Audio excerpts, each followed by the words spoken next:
Snautra aure mazda Hashem vahu vahishtemasti Ushtasti Ushtahamai yatashai vahishtai Hashem Baname ahura mazda. To think a good thought, to speak a good word, to do a good deed is righteousness. Happiness comes to those who live with the consciousness of righteousness. And with that sentiment,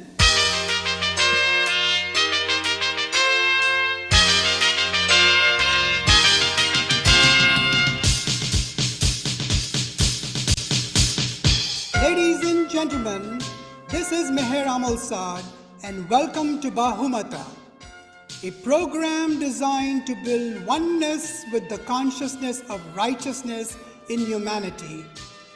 The goal is not to grow the plant but to plant the seed for each one of us to blossom with our own love, light, grace, joy and peace.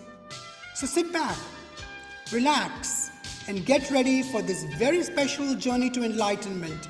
And as you do, please join me in giving a warm Zartushti welcome to our very own Zartushti neuroscientist from United Kingdom, Dr. Karishma Koka. Thank you very much, Baba Meher. Thank you, Mr. Yazdi Tantra, for supporting this program. Bahumata welcomes you all to this extremely special event where we have 4 speakers from around the world to help us share the principles of Bahumata, which means with good thoughts or with a good mind, so that we can conserve and share the knowledge and the prayers, the practice, the principles of the Zartushti Daina, to honor our priests, sahibs, and our knowledgeable elders, to bridge the communication between the elders and the youth, so that we have empowerment based upon knowledge. And with good thoughts, we build a fellowship towards world peace, happiness, prosperity for all. Gratitude from me to the ZTFE, my home, and to each of the organizations around the world which nurtures us, and to all those people who inspire and support us. The Bahumata talks have the concept from the prayers, the lines and words from the prayers, the speaker's own interpretation, and all these 3 to different extents, depending on the particular speaker who shares it from their good mind. And after that, we will request you to have your questions, or you can put up your digital hand and ask your question live, or put it into the chat box. And then we will open up the floor to your Bahuman to share your thoughts on this concept from the Zartushti Daina. Last month, we talked about building identity through discovery and unity with reference to Yasnaha 51.22, the Yenge Hatam, and the Iryuma issue. This month, we have Ervat Pourus Panthakee, Ervat Zaal Panthaki, Dr. Burjor Anklesaria, and Mrs. Gul Billimoria talking about building an environment of empowerment with reference to Yasna 33.12 from Zarathustra Sahib's Gathas and other Zarathushti prayers which our speakers feel are of value to them personally. With that, may I request Ervat Sahib Pourus Panthakee to please give us our Hum Bandagi of the day. Can we please start with the Hum Bandagi prayer of 2 Yatha Ahuvarios and 1 Ashembo. Yatha Ahuvario, Yatha Ratush, Ashachi Tacha, Vangeush, Dasdamanango, Shautinanam, Angeus Mazdai, Shatrimcha, Aurai Aim, Dregwato, Dadadwastarem. Yatha Huvario, Yatharatus, Ashachi Tacha, Vangeush, Dasdamanango, Shautinanam, Angeush Mazdai, Shatrem cha, Aurai aim, Dregwato, Dadad wastarem, Ashem vahu, Vaishtem asti, Ustasti, Ustamai, Yadashai, Vaishtai Hashem. Thank you, Erbat Sahib Panthaki. Hamazur, Hama Shobad. May we all be united in strength, spiritually and in this world. Let us look at our Erbat Sahib Panthaki and his profile before inviting him to give us his interpretation of these verses and their inspiration in his life and our life. And while we do that, let us give gratitude to the whole Bahumata team around the world, and especially to Mr. Meher Amalsad, who arranges our speakers and biographies, and Mr. Yazdi Tantra, who runs Zoroastrians.net and supports us technically and with the recordings for posterity.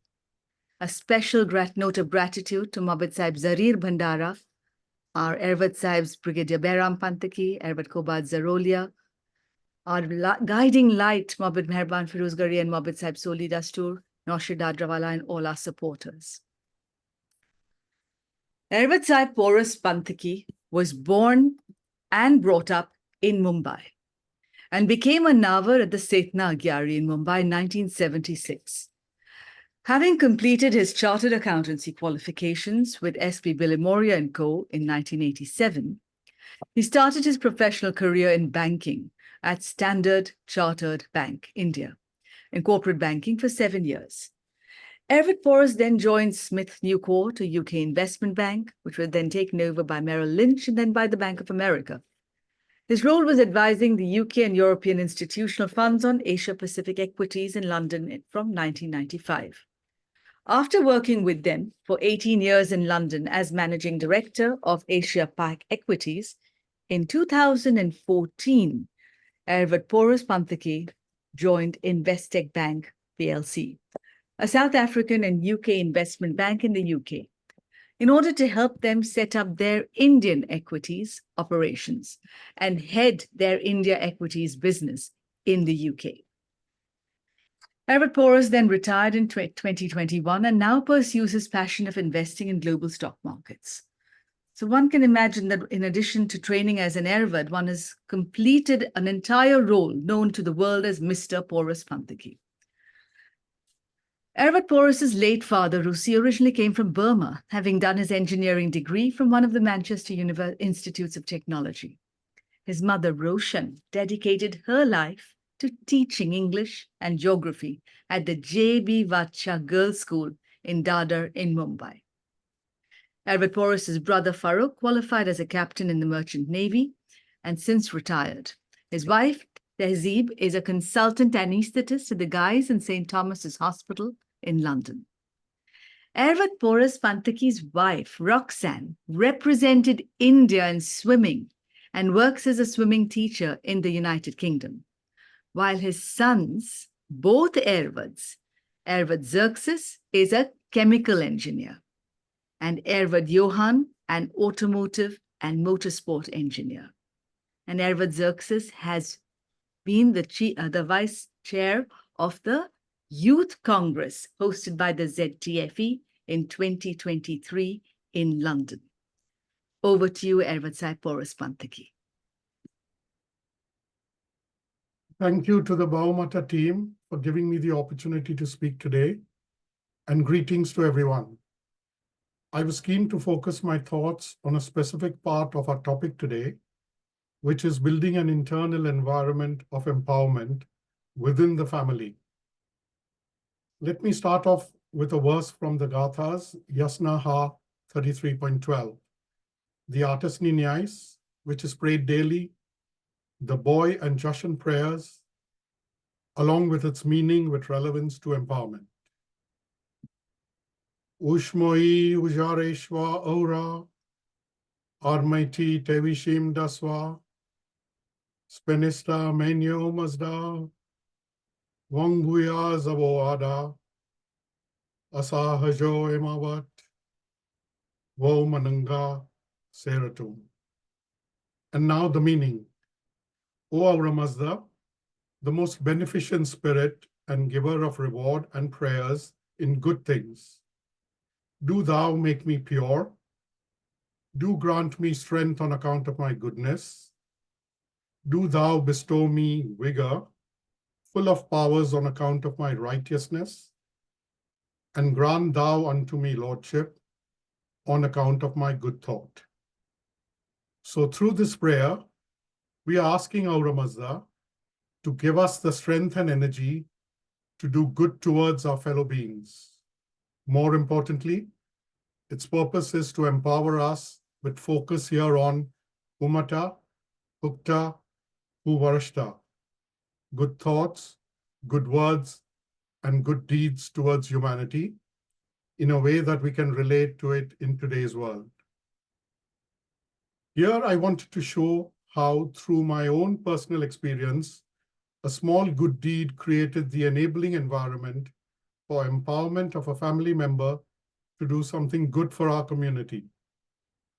It all started as a 14-year-old back home in Bombay, when I made one of the biggest personal decisions then to become a Nawar, mainly because this was the only way to continue the line of priesthood in my family, which otherwise would fall away as my late father had not become a priest.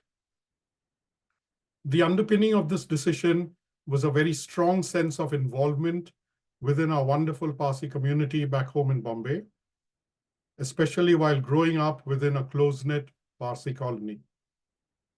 What took this further was my grandmother teaching my brother and me and making us learn our Khorde Avasta prayers from a Gujarati book every school weekday morning until our school bus arrived to pick us up. In hindsight, preparing to become a Nawar was a very difficult decision for me, as I had left it very late in life as a 14-year-old, which is really the upper end of the age spectrum to accomplish this before puberty. I had to struggle between the academic pressures of studying in year 8 at school and learning a large part of my Nawar prayers by heart, early mornings before school, and then evenings after school for around 9 months, under the most wonderful tutor in my colony, the late Edward Zaal Panthaki. However, nothing happened after becoming a priest back home, especially as I worked my way up to my professional degree and then my career in a very competitive banking sector back home in Bombay, and then in the UK since 1995. In 2010, it suddenly dawned on me that it would be an even higher purpose for our family if we could get both our sons, Xerxes and Johan, to become Nawars in Bombay. Again, time was at the essence of everything, as my older son, Xerxes, was nearly 14.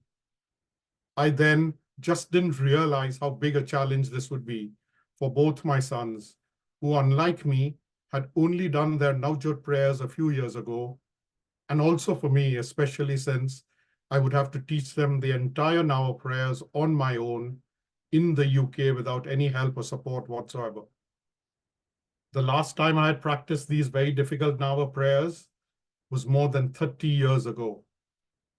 Looking back, it was a massive struggle at every stage, not only for my sons, especially with their school commitments, and considering this decision was forced upon them by me, but also for me with my long hours at work and having to dedicate mainly our entire weekends to practice the prayers for nearly a year or more.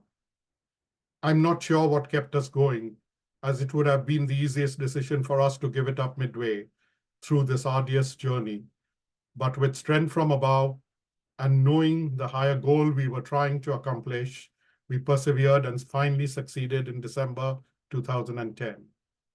I was lucky to be able to work from my Bombay office for the entire December that year, so as to give them both the mental and physical support they needed through their 3-week stay at the Vacha Gandhi Agyari in Bombay, considering how tough an experience this was for them, having been born and brought up in the UK. Seeing them both pray and perform all the rituals so well and with such dedication made this one of the most memorable days of our life.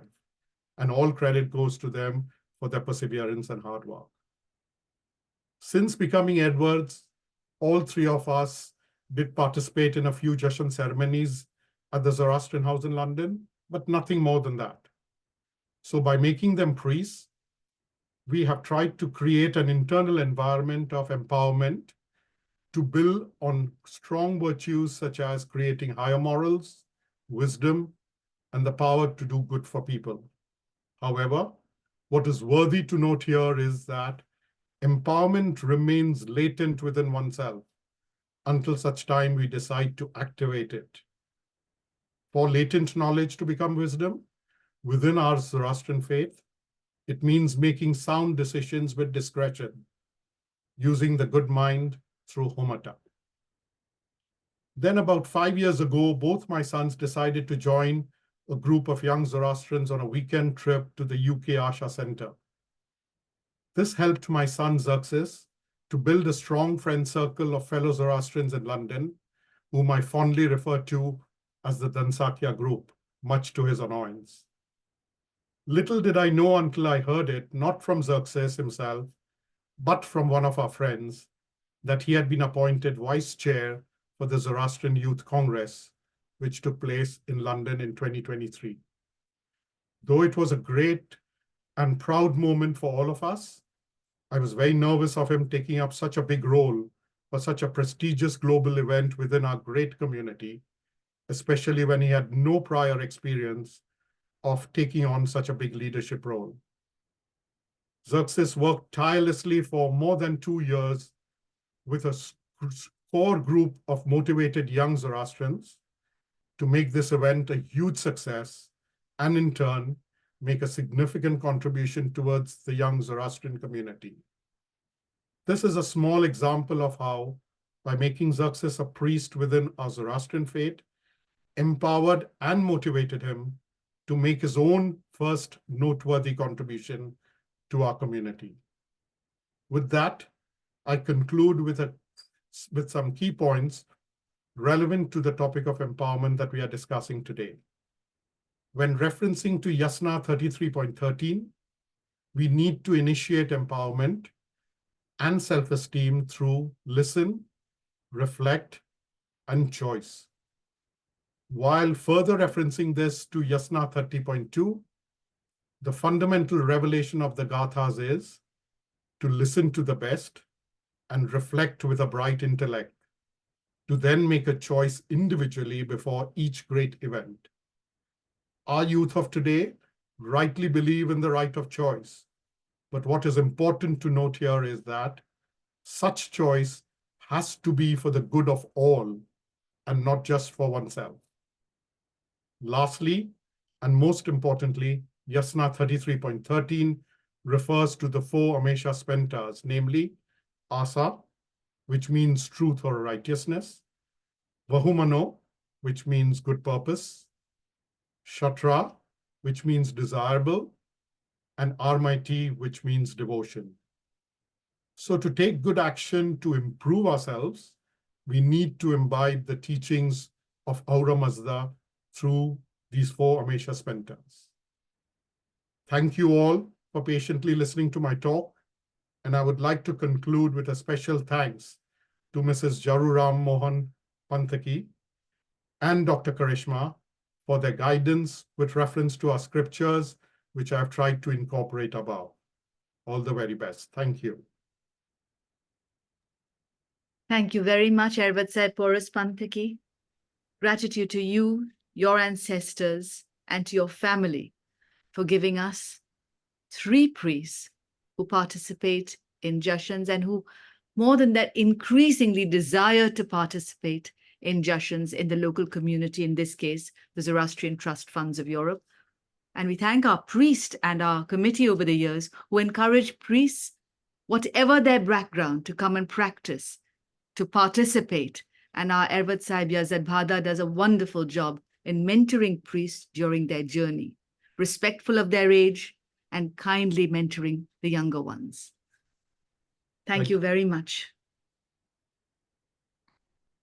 Hamazor Hamashobal. Today you have actually experienced, while listening to Ervat Sahib Pourus Panthakee, the journey a priest and his family takes in today's world where a priest has to perform duties at home for prayers, duties for the community, and their work and their career. Our next speaker is a speaker very much like this, a young priest, dynamic, and a priest who is working in Canada, I think, let me just go back to this, to help people actually feel the sense of empowerment. Zaal Panthaki is a founder, a visionary founder, and also a seasoned engineer, and the driving force behind the pioneering music collective. With a foundation rooted in automation engineering and a passion for emerging technologies, Zaal has dedicated his career in the US to leveraging the power of technology to revolutionize the music industry. So while based in America, his reach is worldwide. His leadership embodies a commitment to innovation, aiming to harness the transformative potential of blockchain, artificial intelligence, and beyond to empower artists and reshape the world of music. At the heart of his mission is a belief in the unifying power of music, combined with the conviction that technology can amplify its impact, thus making Zaal, Zaal, a trailblazer in the intersection of music and technology. Zaal is the founder of Z Talent, which demystifies emerging technologies for musicians to empower independent artists. Thank you, Zaal, for being with us today. Thank Over you, to you. Everyone, for having me. Hi, everyone. I am Zaal out of Boston in the United States, and I'm here to chat a little bit about how in my life I see creating an environment of empowerment. So I'll start us off with a little bit of a history about me.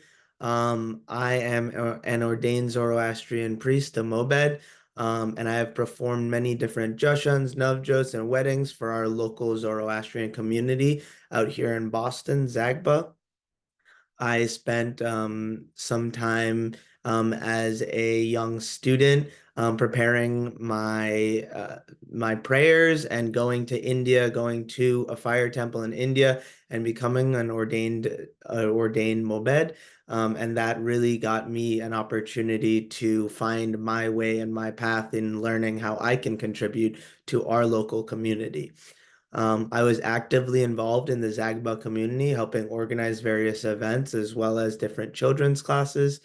And I have spent now in the last 10 years after that, some time in university, getting a degree in engineering, and now utilizing that engineering degree for a full-time job, as well as trying to create a startup, a company in the music and tech space. This collective is a pioneering music collective where we leverage technology, as said earlier, to revolutionize the music industry. And I am excited to harness the transformative power of blockchain, artificial intelligence, as well as many other emerging technologies that are out there to empower independent artists around the globe.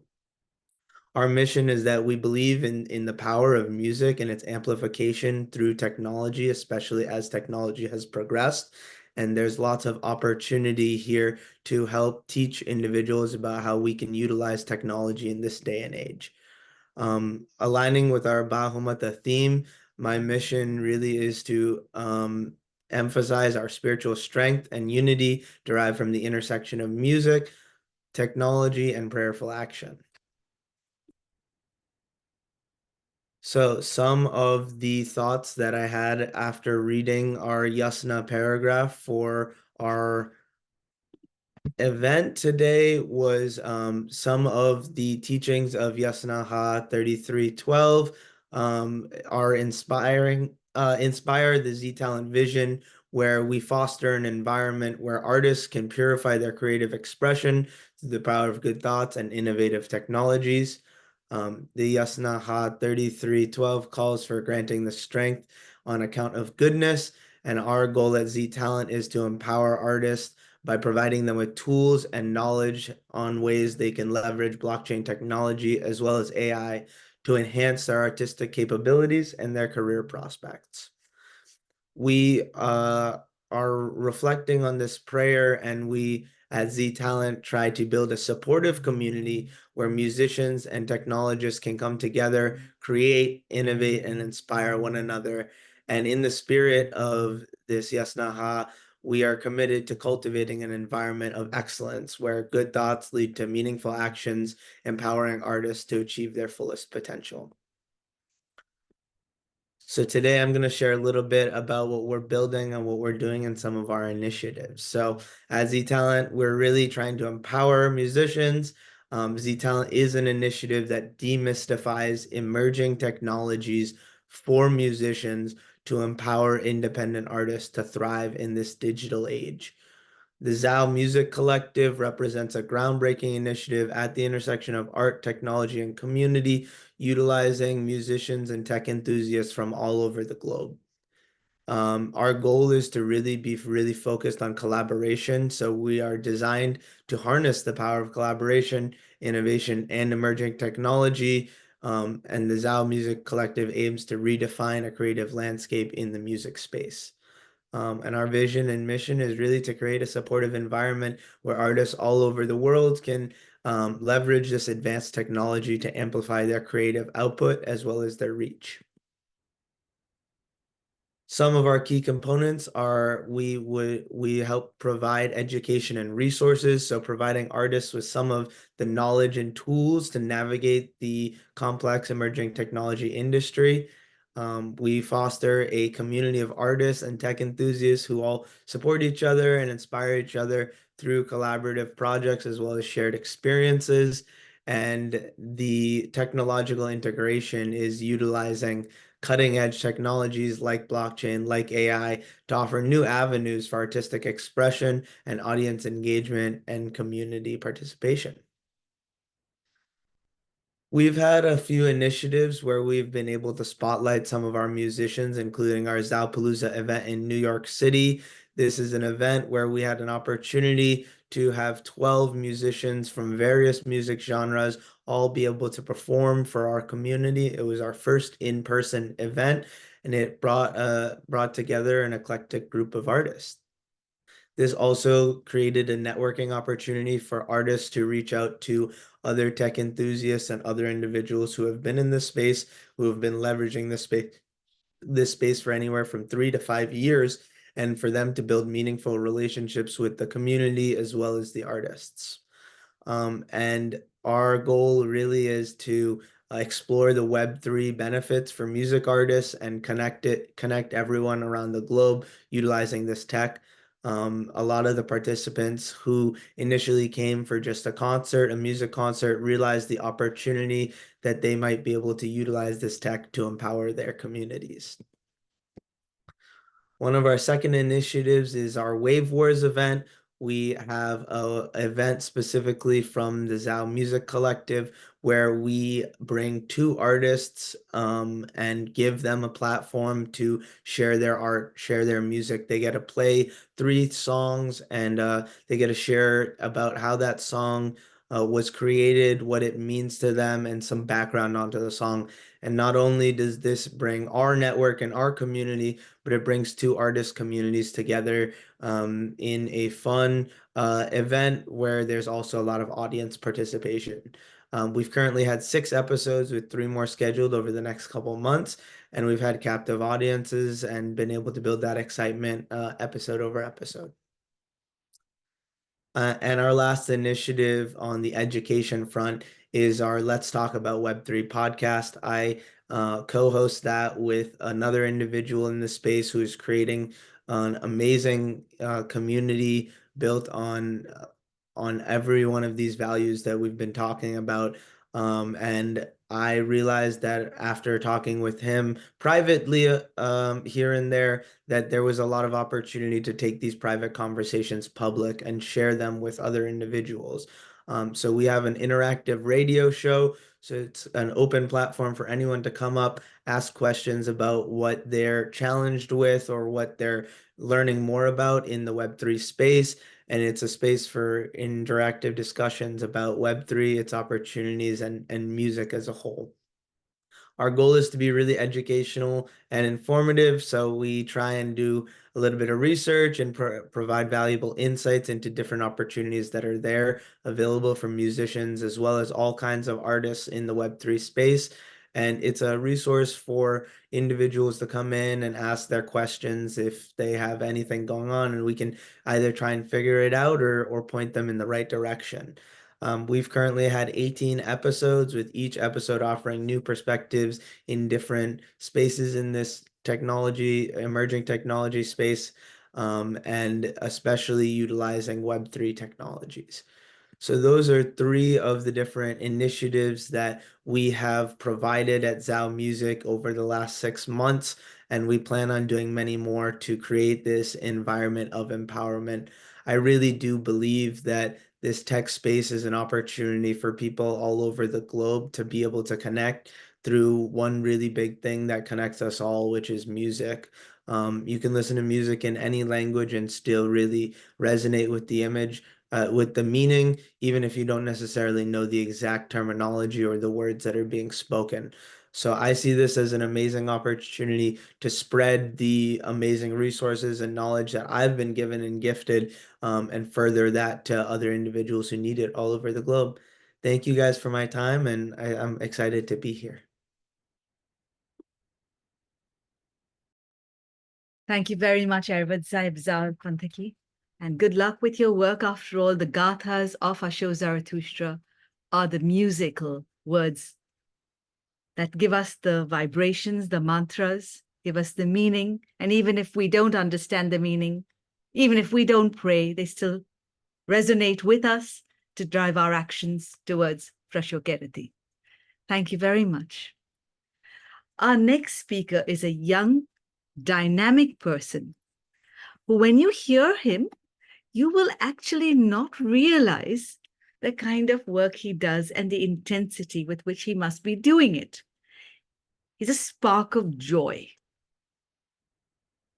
So I first met Dr. Burjor Anklesaria with my mother Jaru at the World Zoroastrian Youth Congress in London last year. And this dynamic person I thought was, a young teenager. It turns out that Dr. Burjor Anklesaria, having been born in Pakistan and having lived his life both in the Middle East and in the United Kingdom, is 31 years old and currently serving as a dedicated doctor in the United Kingdom. His mission is to elevate healthcare standards, driven by a passion for quality patient care. This care exudes from him at all times, for which I'm deeply grateful. Thank you, Burjor. And a big gratitude to his parents, who have given the world a doctor so caring and so positive. Burjor embodies resilience, positivity, and an unwavering determination in the pursuit of positive change, both personally and professionally. Beyond medicine, he finds solace and expression in music, performing as a singer whenever opportunities arise. Rooted in a lineage of ophthalmologists, spanning 4 generations, Burjor draws inspiration from his parents' commitment to providing affordable eye care in Sindh, Pakistan. So they run camps free of charge, which Burjor has not written in his biography. Burjor's mother's transition from a successful career at Citibank to a full-time caregiving and homemaking lady instilled in Burjor values of humility and perseverance during adversity. Actively engaged in volunteer work, Burjor has lent his expertise at the Adult Blind Center, conducting free eye checkups and camps for marginalized communities. As an alumni ambassador at the Royal College of Surgeons in Ireland, Dr. Burjor Anklesaria educates medical students, raises awareness, and contributes to examinations. His volunteering work extends to the Sindh Institute of Urology, where he aids patients with urological conditions and also teaches first aid globally, emphasizing trauma care. Academically, Burjor graduated with an honors degree from the Royal College of Surgeons, earning a Bachelor of Medicine and Surgery. He achieved exceptional scores in both the PLAB examinations, which are very, very challenging examinations, thus becoming a member of the General Medical Council in 2023. Burjor firmly believes in the power of kindness and positivity to prevail in life's challenges, advocating for what is right and striving to make a meaningful impact in healthcare and beyond. Do share with us your thoughts on this topic, the prayers and the verse from the Gathas, and inspiration for our life. Thank you. Thank you very, very much, Karishma. I'm happy to be here. So today I'm just going to talk about the Yasnaha 33.12 and how the impact that has on creating an environment for empowerment in a workplace, in a general workplace, in a hospital setting, or any workplace settings that are there. So I'd like to start with the Yasnaha. The verse underscores the belief that true empowerment stems not from a hierarchy of support, but from nurturing a collaborative spirit where every individual's talents and contributions are recognized and encouraged. When people feel respected for their capabilities, they are more inclined to participating actively. So this advocates for the Yasnaha, which entitles that harmony and cooperation are very necessary for achieving your collective goals. Yasnaha also provides the idea of lifelong learning and self-improvement, suggesting that individuals who embrace knowledge and wisdom contribute more effectively to their communities.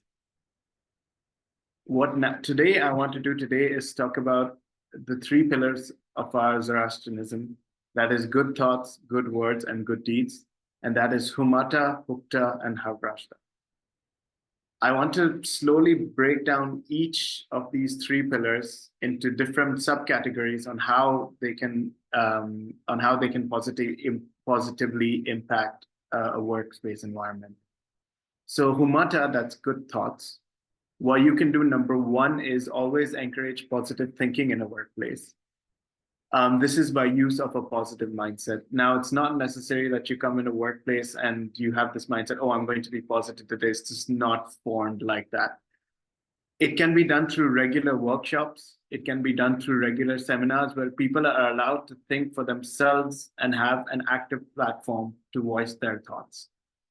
So this is how a combined team effort can be made, to overcome problems faced in a hospital setting. So just general discussions and informal group discussions, especially that are non-judgmental, because you have formal group meetings and everyone has this fear of the hierarchy.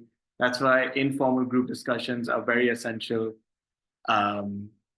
for going on in an active work environment. Number two, in terms of good thoughts, is fostering innovation. So unfortunately, because of positional hierarchy, staff members are left out from presenting their own innovative ideas. So brainstorming sessions should be more encouraged. Informal sessions should be more encouraged to promote this. And to cultivate, number three is to cultivate a vision that is telling your workers and making them understand, or any employees, making them see the bigger picture. So when you see the bigger picture of what your company, what your workplace is aiming towards, this makes every employer feel more empowered. So this is in terms of good thoughts. Now we're going on to good words. So good words is, I would say, the most important thing is effective and honest communication and open communication. Nobody likes to be in a workplace where they're constantly put down. The best impact you'll have is in a workplace where you're constantly reassured, always provided positive feedback, but honest feedback. So feedback sessions, it should include positive reinforcement and honest feedbacks, and they should be on a regular basis in order to provide empowerment in the workplace. So yeah, constructive feedback in a supportive manner is key to these. In terms of good deeds, it involves in translating our good intentions and positive communication into tangible acts of kindness, generosity, and service to others, be it in our community or out of the community in a workplace setting. And so these, I feel, are the key strategies linked to the yasna and linked to the 3 pillars, and how these are interlinked to provide a positive a more positive empowerment in our workplace. So in conclusion, empowerment requires a hostile approach that integrates trust, respect, and sensitivity, and effective communication and continuous brain. Drawing insights from Yasnaha, we recognize the importance of fostering collaborative relationships and celebrating diversity to achieve collaborative success. Thank you. Thank you, Dr. Burjor, Anklesaria, and your parents, Xenia and Xerxes. And a huge note of gratitude to your whole family for helping us all see better. So the word daina actually means to see within, deen. So it also helps to see without or the outside to make our life a happier place. Thank you. Thank you. Please stay on if you can for the question and answer session. I know you have another academic meeting to attend. Thank you. Auntie Gul Billimoria is extremely inspirational. So Auntie is actually quite ill today. She's caught a very bad virus. Most other people in her position would probably have opted out of the session. So thank you, Auntie Gul, for being with us, despite this. Another huge challenge, shall I say. Please unmute yourself as I read out your biography. Gul Billimoria was born in Bhusawal in India.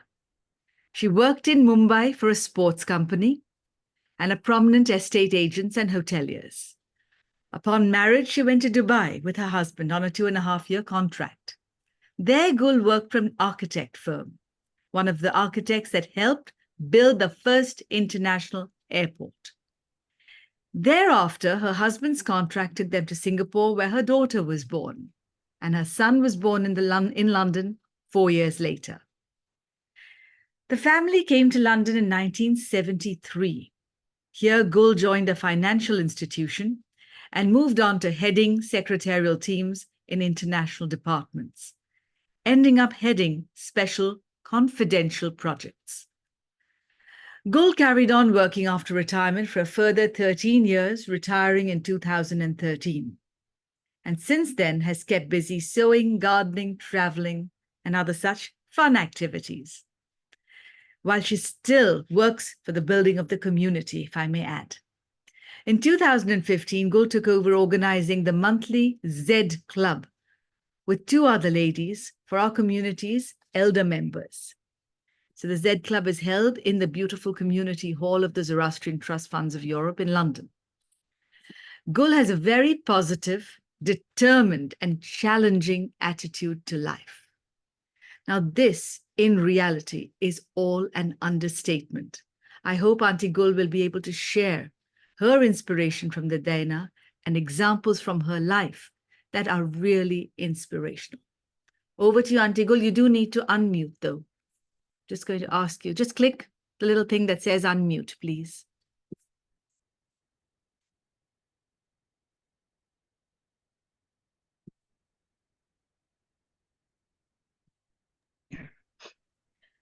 Well, I thank each and every one of you for speaking so eloquently. I don't have such a gorgeous, glowing background. I'm a simple person, a simple secretary, very hardworking. I started working at the age of 16. It was tough, but with perseverance I managed to climb the ladder. When I went to Dubai, it was a hard struggle between work and looking after my husband. I lost 2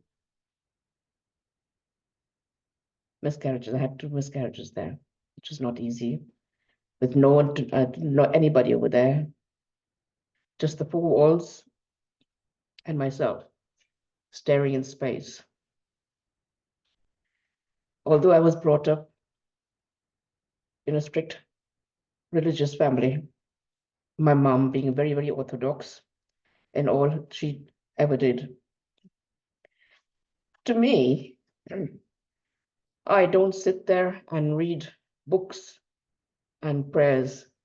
All that I like to do is the Yathavaryu and the Ashemo prayers. They are very, very strong for me, my very strong belief that that is what has helped me through many problems that I've had in my life. I was lucky enough to come to the UK and join a good company, a financial institution. I stuck it out despite all the discrimination we used to have at that time. I was here in the 70s. Discrimination was rife. You didn't stand a chance alongside the white people. But yet, it was a very hard struggle to keep moving on.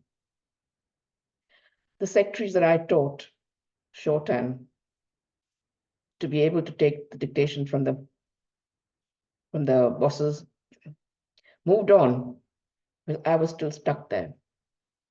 And that was very, very hard to bear, because here they come straight from school, from different schools, and not having learned shorthand or anything, to teach them, to make them understand, to give them the opportunity for the bosses to dictate to them slowly so that they can start getting the speed gradually. It was hard, but it felt very, very annoying when I was not given the chance, the opportunity to move on. I once refused, or rather 2 or 3 occasions, I refused to sign my report at the end of the year that they do for all the staff. And they asked me why. I said, the person sitting next to me does the less work than me. I'm in charge of 48 members of the staff, and yet I'm sitting here in the same grade, the same salary. It was very hard pushing. One of the area head directors came down, spoke to me, and I said, nothing doing. I've got a letter to go to Singapore Airlines, and I will if my salary is not increased. I said, I love working with the bank, but I don't want to be treated in this way. Every step of the way, you had to be that one step ahead of them when they said something to you. And I always took whatever insults they threw at me as a joke. If they said something, I would definitely say something else, all in a joke and laughingly. There was a person there who used to call me Blackie. The first time it shocked me. And I thought, hang on, I've got to put him right. The next time he said, but this guy was quite big and tall and had a big belly. So I told him, oh, hang on, what do I call him? Barrel. I used to call him Barrel. He used to get very teased. There was another guy who used to call me Blackie.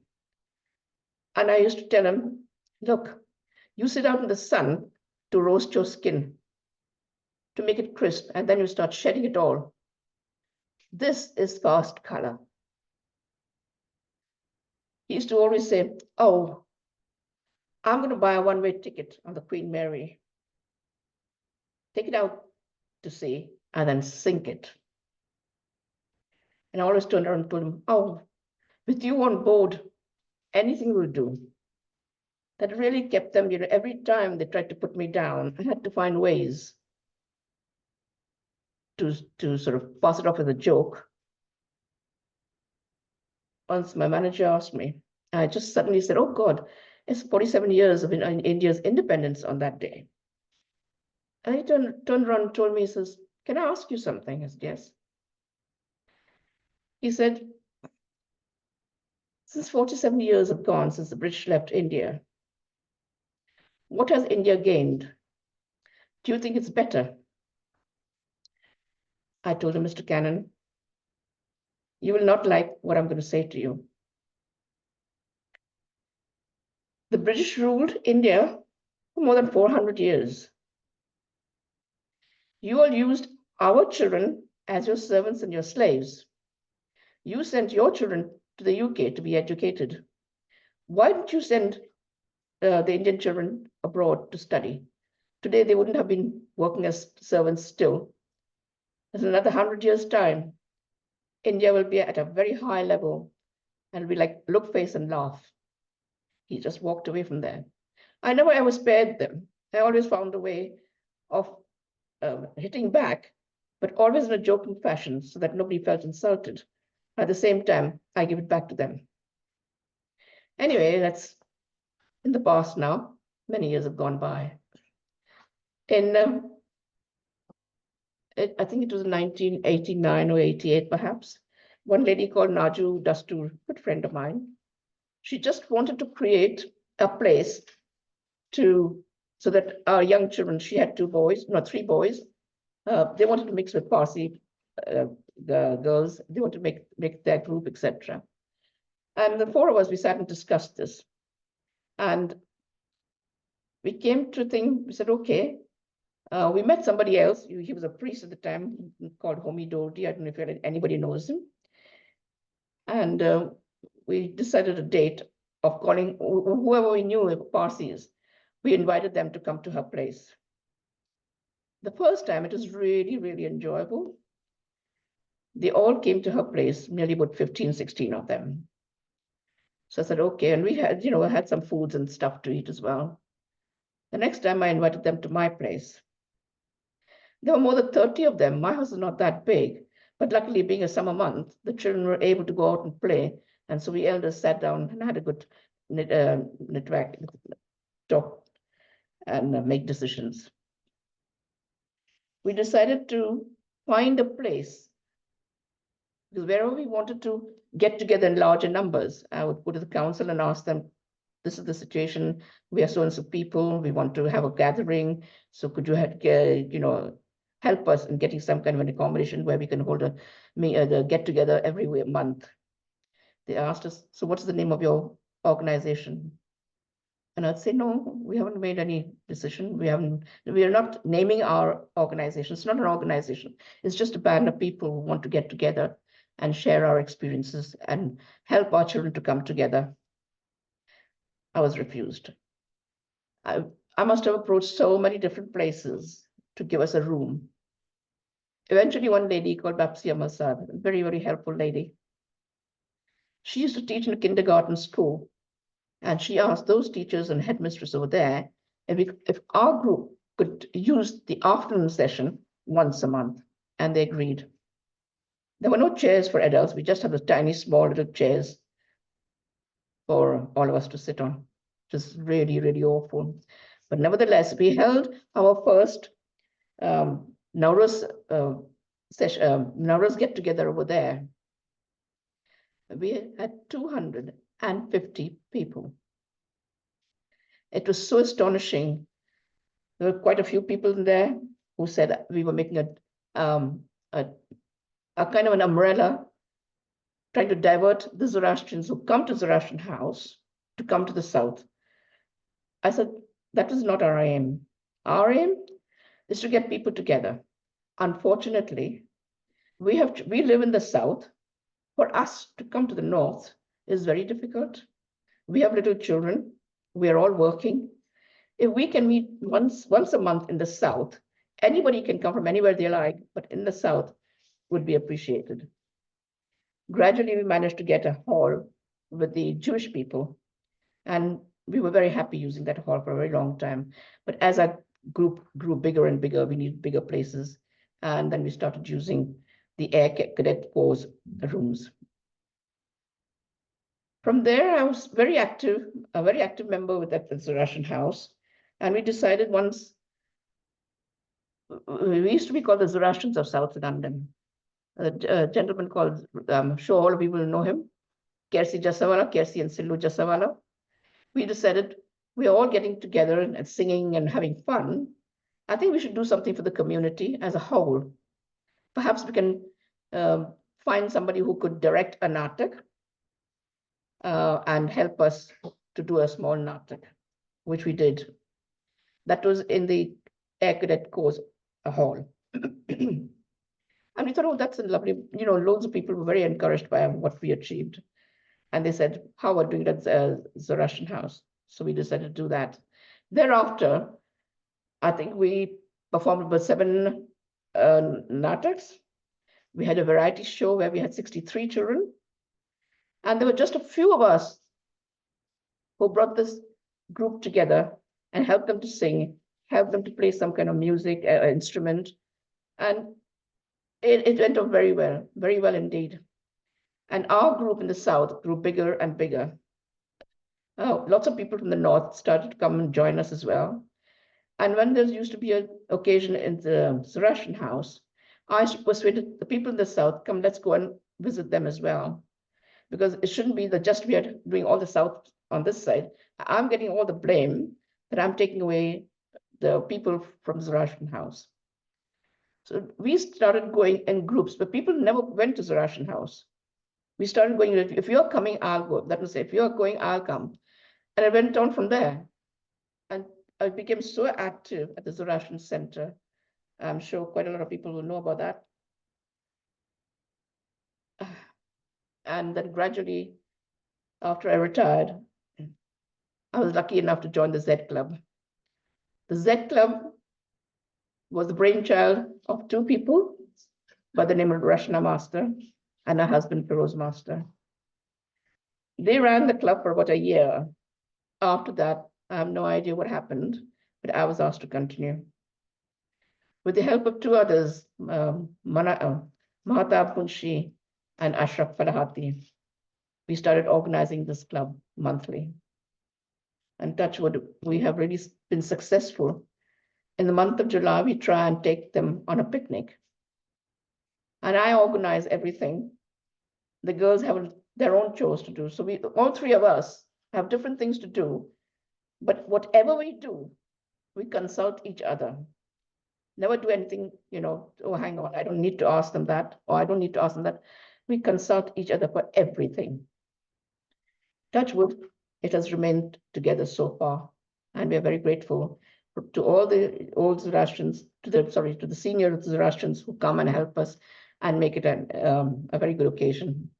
So on that score, I hope I could continue from now onwards. And as I said, although I'm not that religious minded, but I am religious minded in the sense, to me, Hashem Vahu and Yatha Vaiju are very precious prayers. And I pray that at every time that I've had a problem, when I was in the hospital, those are the words I kept uttering.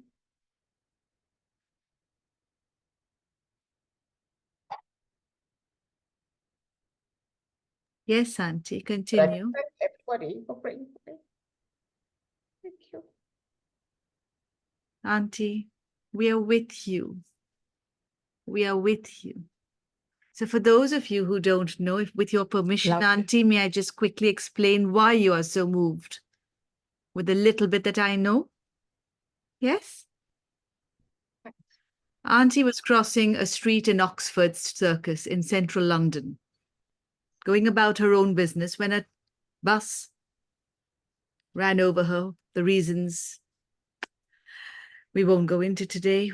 Maybe we don't know, but Auntie suffered a loss of a leg.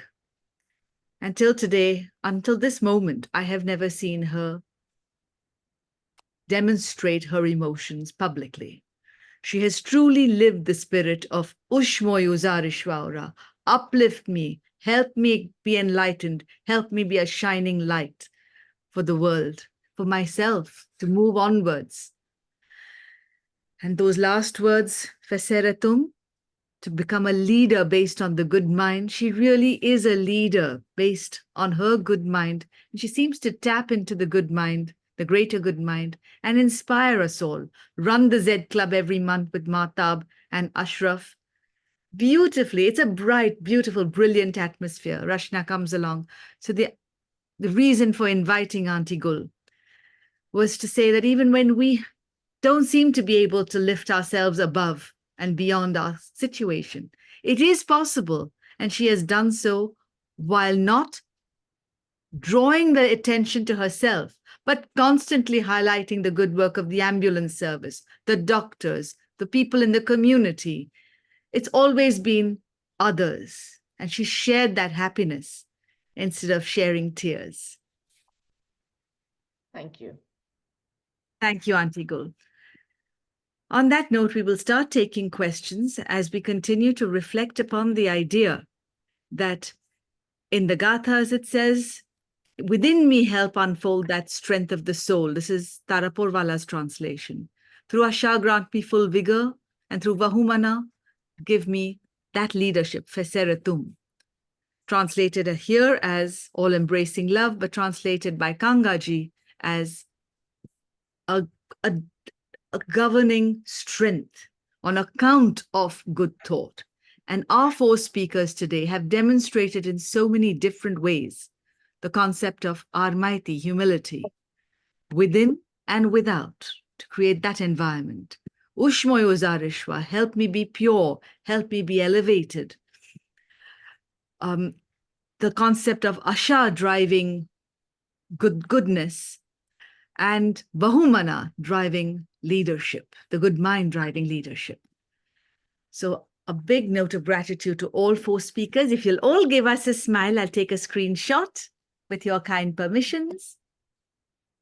There we go. Now, we have a few questions. We'll first take the question with due respect to Pourus Panthakee and his permission. May I take a question for Dr. Burjor, Anklesaria, if there is, because he needs to leave for an academic commitment. Is that okay? Please go ahead. Absolutely. Okay, thank you very much. So, quick question from Nirvana to Zaal. We'll take that in a moment. Mehran Seferi sir says, that's again to Zaal. Zaal, very popular young man. Okay, I've got a question for Burjor. Burjor, how do you demonstrate so much lightness, so much purity and light in the concept of Ushmoy Uzarishwa, when in reality you're constantly working for the benefit of others, probably with a lot of stress? Yet you're able to put this young persona, always, yes, sure, I'll do the talk. Yes, sure, can I help you? Can I wheel your mother in the wheelchair? How do you do this? I think it's mainly, at this point, it's not any thought process that I put into it. It's all mindless, like helping your mother in the wheelchair, doing good for others. There's always something driving me to do it, but there's no ulterior motive to it. It's all mindless. And I think that's what drives me. Thank you. As in the Ashem Bahu prayer that Auntie Gul mentioned, help me to do what is right for the sake of the righteousness itself, with no thought of reward. Okay, Absolutely. so that was very enlightening. Thank you. And thank you for your very interesting talk today. Very well balanced. Let us now take the questions to Ervat Sahib Zaal Panthaki from the audience. If there's anything for Ervat Sahib Pourus Panthaki, please put it in. Mehran Seferi congratulates you, Ervat Panthaki. Great dedication. My hats off to your family, he says. Professor Seferi, if you'd like to ask any question at this point, please just unmute yourself. Yeah, I want to thank Mr. Panthakee. Enjoyed his talk. Also want to thank everyone. I really enjoyed this webinar once a month, and I look forward to first Sunday. Mr.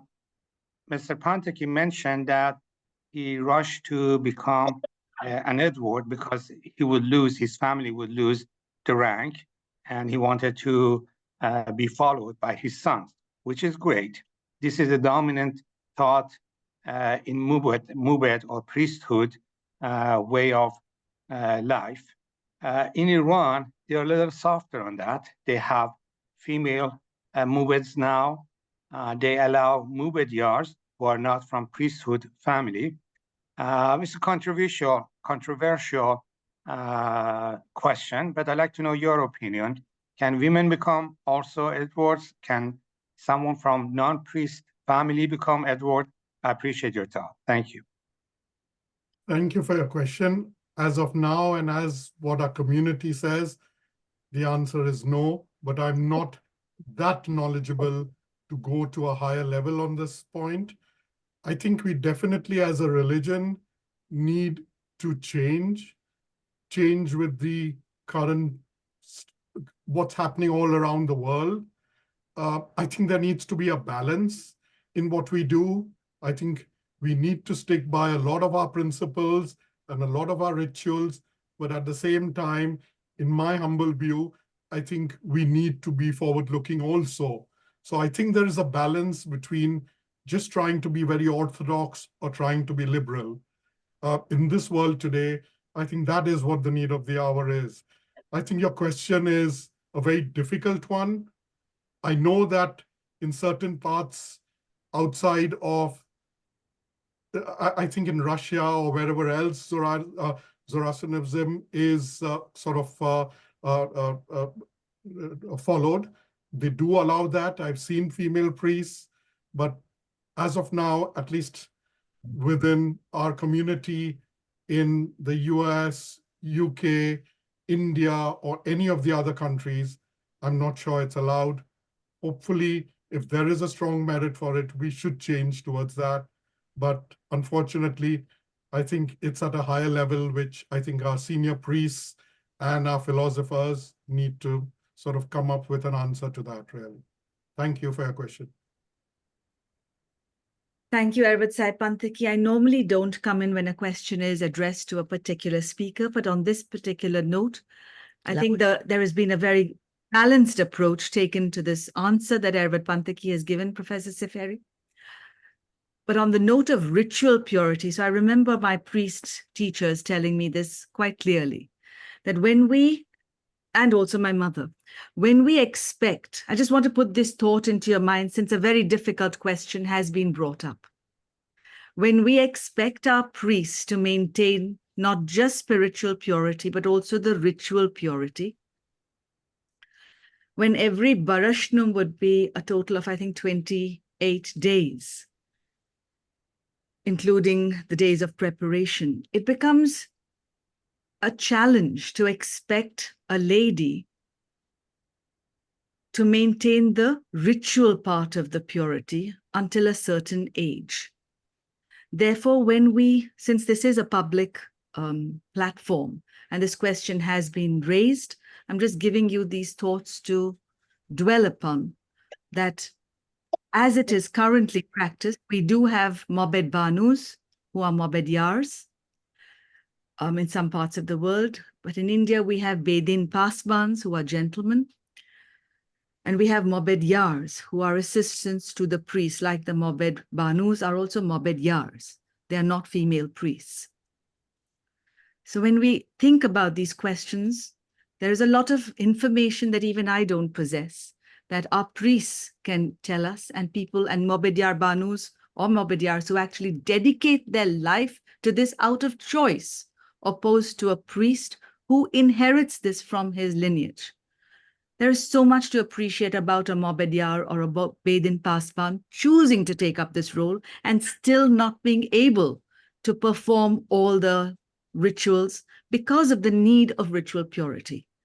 So when we approach this question, it's simply not a question of allow or not allow, but what are the various factors, the requirements, the sacrifices that a Mobed Sahib's wife, for example, or mother needs to go through in order to make sure that all the ritual purity is maintained from something like 3 in the morning. So there is a lot to this question that we are not equipped to address on this platform. But thank you for your question, and thank you, Mobed Sahib, for your answer. Let us now thank you, Baba Meher. I needed your reinforcement to know that I've not missed out anything or done wrong in jumping into this with more information. Trailing off. Thank you. So the question from Mehran Safari is answered. Dorab says, all the best, Gul. So you have appreciation, Auntie Gul, for sharing your story. Nirvana. Nirvana, if you're here, please put your hand up and come in. Says, thank you, Zaal. Quick question. Can you revive the gathas so that the younger generation can sing them like they memorize and sing their favorite songs effortlessly? Arvat Sahib, Zaal Panthaki. Yes, Yeah. good morning. Yes, I thank Mayor and you, everyone, for putting up this panel and these discussions. Yes, so I see how my kids are singing songs and like these rap songs, and they're so fast, but they memorize them and they sing them. And then I think, okay, and I go to the yoga studio, I see that they put like one line up and everyone sings that one line, and then they add the other line, and then we sing two lines. And I think, okay, this must have been the way they recited the gathas. And all we have is the gathas, because there were songs and melodies and they had a rhyme and rhythm so people could memorize them. And I was always wondering who can revive them in this way, where people can sing them and dance to them, and everything changes. So we have to change with this new generation of how they want to learn it, even if it's not going to be perfect, but give them a rhyme and a rhythm so they can dance and sing with it. So I thank you for your suggestions. Thank you so much for that question. I think it's super applicable to this day and age. And one of the things that kind of reminds me of is my father in teaching me my prayers for my priestly journey and learning all my prayers. One of the things he would always remind me was that prayers were meant to be chanted, not just spoken, but chanted in a rhythmic fashion to where it is a form of singing in a sense. So I do really believe that the opportunity to utilize some of the more faster paced kind of music can be an opportunity for getting younger individuals more involved with learning more about the gathas. And I think that could be a really cool way of going about it, because there really is something special about having a beat or a sound going, in the background. And I think that in the brain, there is something that gets activated every time the sound goes off, and that adds to the opportunity for memorization. If you're purely looking for memorization, having that background track, whatever it may be, to cue your mind up to what the prayer or song may be, is an amazing way of potentially teaching our youth how to get more involved. So I love that, and that for me gives me a new perspective on our opportunities we can do in the future. So thank you for that question. Oh, thank you. Thank- I look forward to hearing your song and singing along with it. Thank you so much. Nirvana, with your permission, I'm going to request my mummy, who actually has a monajat made out of this verse of the gathas, to sing it for you. It's got I'll sing a line, but it's got the translation in Gujarati, and maybe that will help, because it's not always easy to memorize avastha, but it's helpful to have a different language help us understand the meaning. Would you mind, Mummy? Thank you. Please.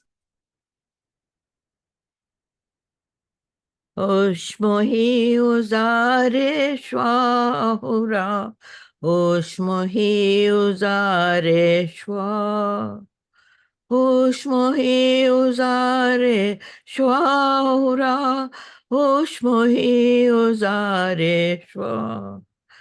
Pavitra kar o mazda aura, Mane pavitra kar.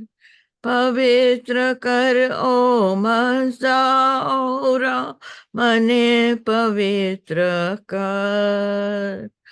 Pavitra kar o mazda aura, Mane pavitra kar. Thank Oh, you. Sorry to thank put you on the you. Thank you. Thank you very much. The next question is from Dr. Maruk Tamboli. Auntie Maruk, if you'd like to just unmute yourself, please. it isn't a question. It really is a thank you to Auntie Gul for sharing her experience. It is an experience that is common to most immigrants. I just feel it was something that my parents went through when we immigrated, and my siblings went through. And I feel that those who went through that are a strong, resilient, empowered, and empowering family. Because as Zoroastrians, wherever we go, as Parsis, we're always seen as different. So whether, we were in India or Africa or wherever, we were always treated as different. And that's not easy for a child or for an adult when they're seeking careers. And those who feel that that sort of ideation has passed, I don't think that's true. There's still a lot of that going around. So I think that Auntie Gul was very brave to share that and share her experience of how she handled it. She's amazing. Thank you very But much. Thank I you. think all our parents who handled it and our siblings and ourselves, we should all give ourselves a pat on our back that we did it. We can do it. We can empower our children. We can empower ourselves. We can do it. Today's Thank you children, I very think, much, find it Dr. very hard to believe that. Yes. Anyway, thank you very much for your comments. It's probably a good idea to also think about the fact that Zardoshtis are by nature a migrant community. And the original story of being the sugar in the milk also requires a community to receive us graciously and help be the milk into which we can be the sugar. So there are stories of change, there are stories of pain, and we thank you all for sharing your thoughts today. Thank you, Auntie Gul, and thank you for being the sugar in the milk, each one of us here, and Auntie Gul. Thank you. We have a little note from Daulat and Meenu. Daulat and Meenu, what a lovely forum. Would you like to unmute yourself, turn your camera on? What a lovely forum for people sharing their thoughts and how in their days of hardship, days carry on the good work. We know Gulu well, and this lady has always been there in my time of need. Thank you, Daulat and Meenu. Thank you, Zarir Sahib, for your reinforcement for the explanation I gave. If you'd like to unmute yourself and share your thoughts and guidance, I'll be grateful. Zarir Sahib says, that was excellent, Jaruma. To conclude today's session, until Zarir Sahib comes on, I'd like to give thanks to each of our speakers for empowering their generations to continue being leaders with the good mind. Vahumananga feseretum. Thank you to Ervat Saib Pourus, Ervat Saib Zaal, Auntie Gulu, and Dr. Burjor Anklesaria, to you and your parents. Zarir Sahib, over to you for the concluding words. Thank you. Thank you very much, Dr. Koka, Jaruma, Baba Mayor, for conducting this Bahumata session. It's extremely nice to hear different people's experiences, especially in the morning, Sunday morning, every month. I would like to touch the subject of dedication. Why dedication is because the last paragraph of the Osmoi Ujare Shvahura prayer talks about dedication. And in today's speakers that we saw is sheer dedication. Erwad Zaal Panthaki, Dr. Burjor Anklesaria, Erwad said Pourus Panthakee. Though, especially this Erwads, Zaal is so young and Pourus is still not that old, but their sheer dedication of being in totally different field. And yet they are practicing priesthood.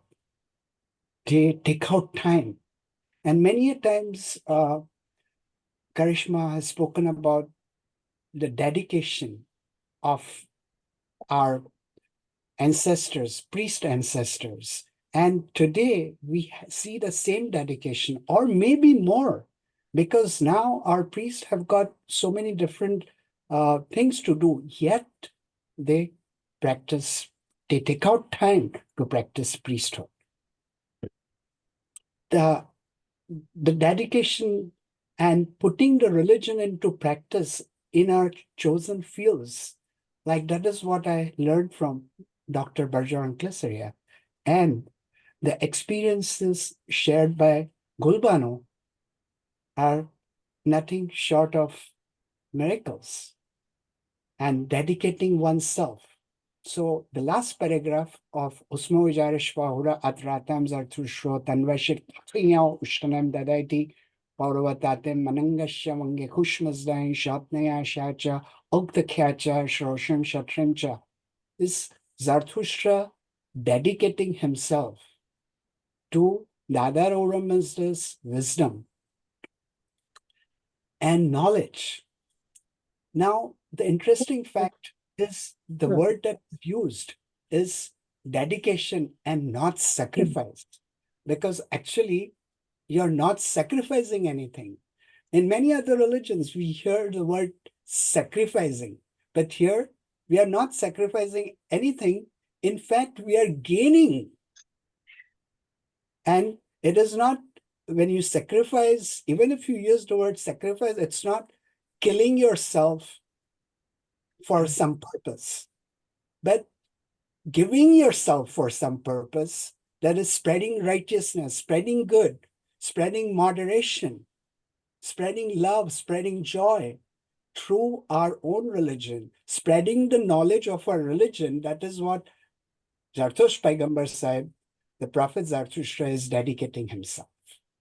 The purity, where a little earlier Karishma touched the topic of purity. Purity, not just a physical purity, but purity of thoughts, purity of your mind, purity of your intelligence that is there in those trillion cells in your body.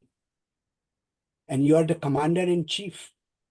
So absorbing the knowledge, the wisdom, by connecting yourself with Dada Auramazda and through and different divinities, like the word Yazamaide, we are connecting and we are revering. So we connect and we revere and we become like them and let them flow through you. And that is what this excellent 4 individuals have been doing, and they shared their experience. I'm so proud of you guys. Thank you so much. God bless you all. Thank you very much, Zarir Sahib. A big thank you to you for your dedication to help train young priests, train young Mobedyars and Bedin Pasbans, and train us Bedins in the concept of the good mind. Normally I would have closed with Zarir Sahib's concluding thoughts, but we have a question from Rushad Saklatwala. Guess for whom? Burjor, for you. Rushad, if you'd like to turn on your camera and read it out yourself, I'd be grateful if you can. Okay. Yes? Okay. Rushad says to Dr. Anklesaria, in what ways can the insights from Yasnaha 3312 inform strategies for mental health promotion, community care, and personal empowerment? Mental health, community care, personal empowerment. I'll leave it to you. You need to unmute yourself, please. Burjor. I think in terms of encouraging, this falls into good thoughts as well, and good in terms of encouraging positive mindsets in terms of both mental health and their own personal health. I think a more positive mindset mind, body, and soul over everything. So if you have that positive mindset with a supported effort from your team, I think that goes a long way in terms of building a community in your workplace and covering mental health as well, and in terms of your physical day-to-day life as well.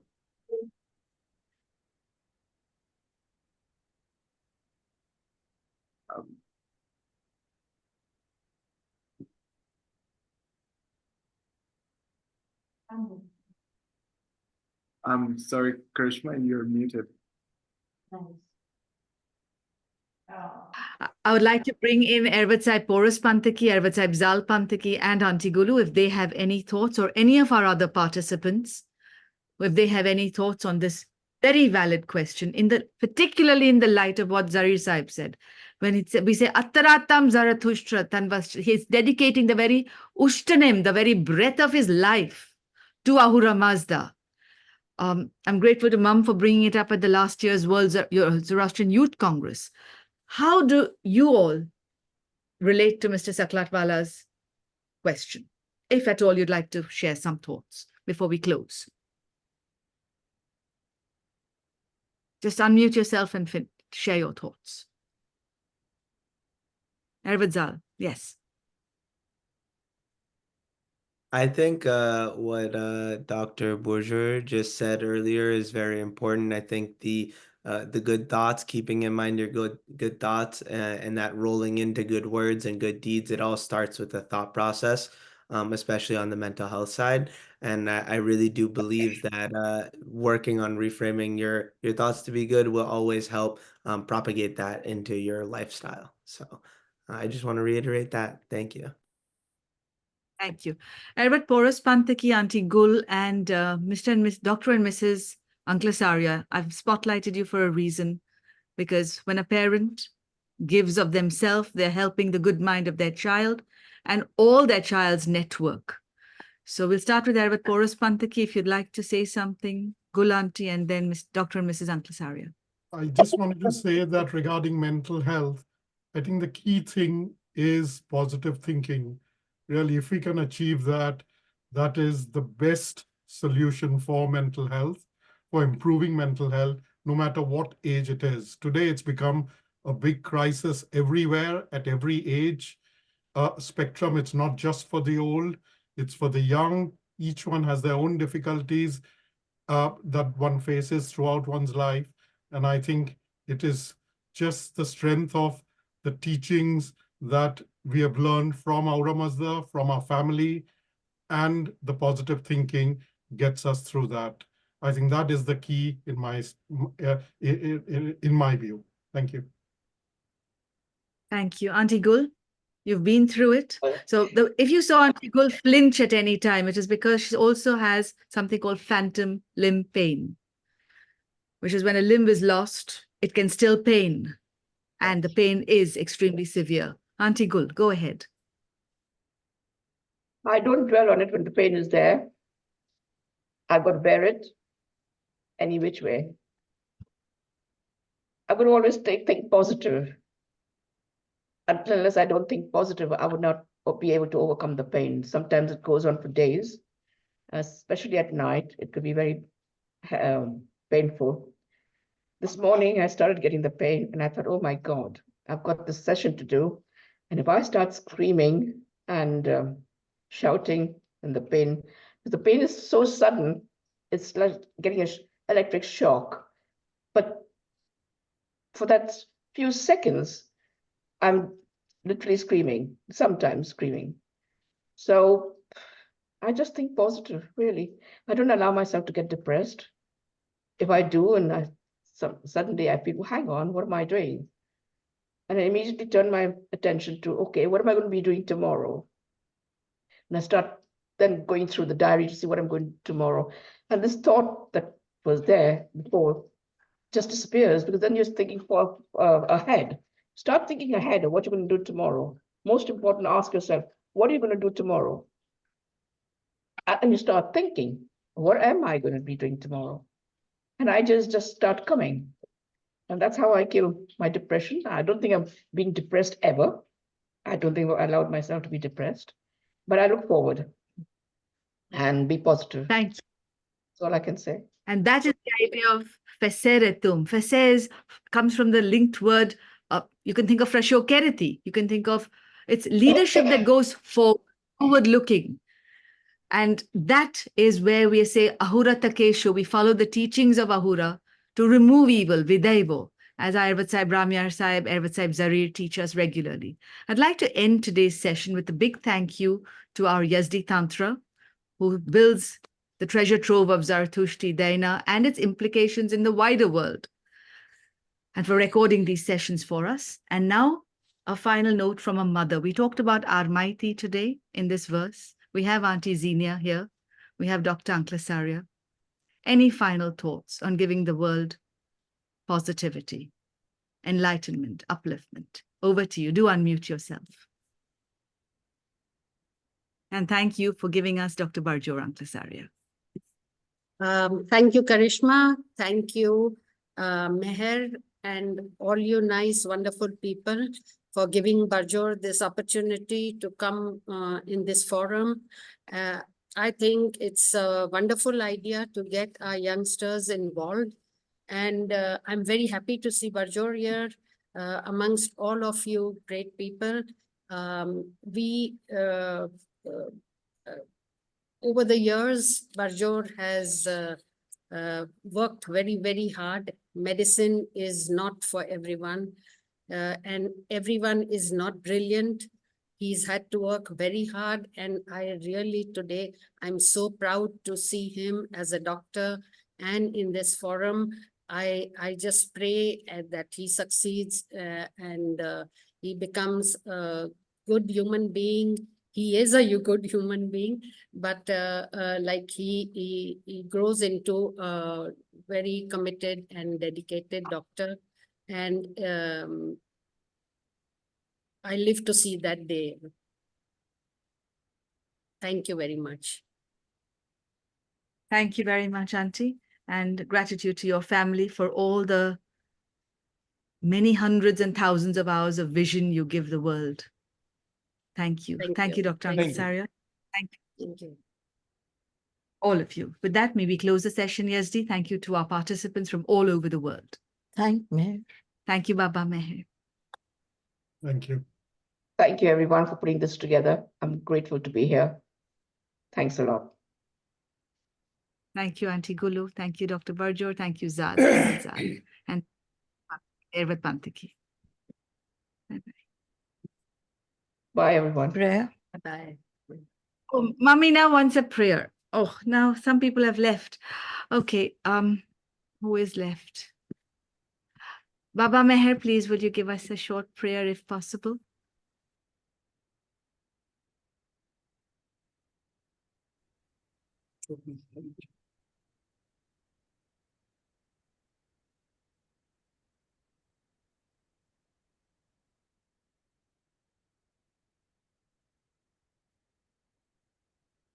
Hashem Vahu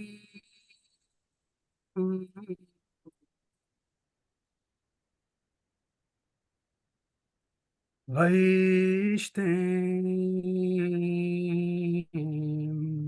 Asti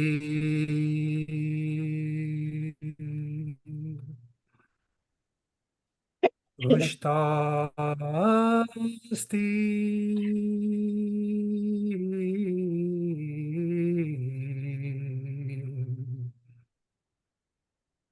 Ushtamai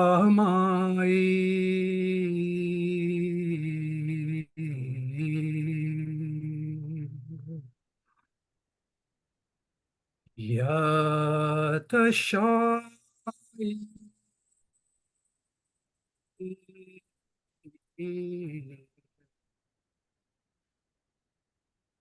Vaishtai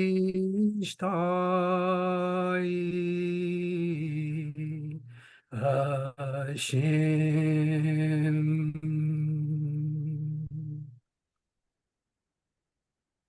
To think a good thought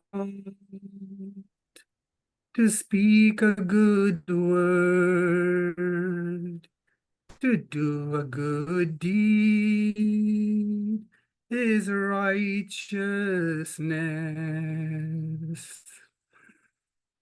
Happiness comes to those who choose to live with the consciousness of righteousness. This Hashem Vahu prayer and its meaning was dedicated to my granddaughter, Ariana Joy. And by using this strategy, she was able to pray the meaning of the song by the time she was about 1.5 years old, and the Hashem Vahu by the time she was about 2.5 years old. Thank you. Thank you very much, Baba Meher. Thank you all for being here today. Thank you, Yazdi Tantra. Please close the session. Thank you.